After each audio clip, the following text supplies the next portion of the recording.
O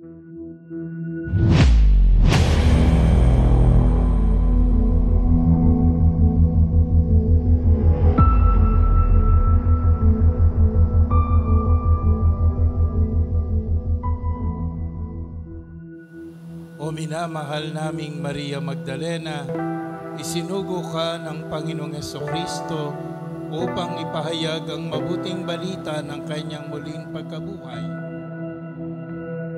Atras abante, ikot, atras abante.